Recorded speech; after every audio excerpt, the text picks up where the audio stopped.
The trail was supposed to be our escape, a weekend of fresh air and freedom. But as friends started disappearing one by one, and the forest itself seemed to twist against us, I realized too late, we weren't just lost. Something out there was hunting us. We set out on the Pine Ridge Trail early, the 5 of us, eager for a weekend of hiking and escaping the grind of city life. The forest was vast and quiet, its towering pines stretching endlessly toward the sky. No cell service, no cars, just the sound of our boots crunching the dirt path and the occasional bird call. It was supposed to be a break. By the second day, the mood shifted.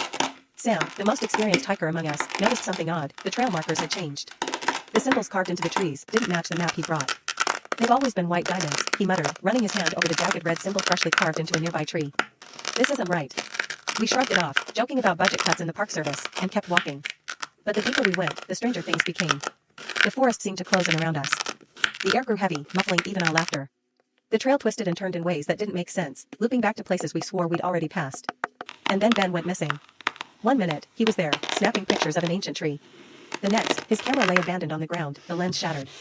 We shouted his name, searched every direction, but the forest swallowed our voices whole. By nightfall, we were frantic. The red symbols were everywhere now, etched deep into the bark, oozing sap like fresh wounds. They weren't random, they formed patterns. Shapes. Warnings. That night, the whispering began. Low, guttural murmurs echoed through the woods, impossible to pinpoint.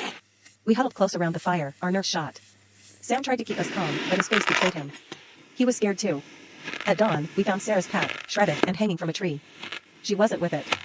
Now there were 3 of us, and the trail was gone, replaced by a maze of trees that all looked the same.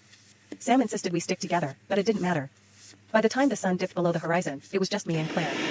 Run, she whispered suddenly, her eyes wide with terror. What? Run. I turned and saw them. Shadows moving between the trees.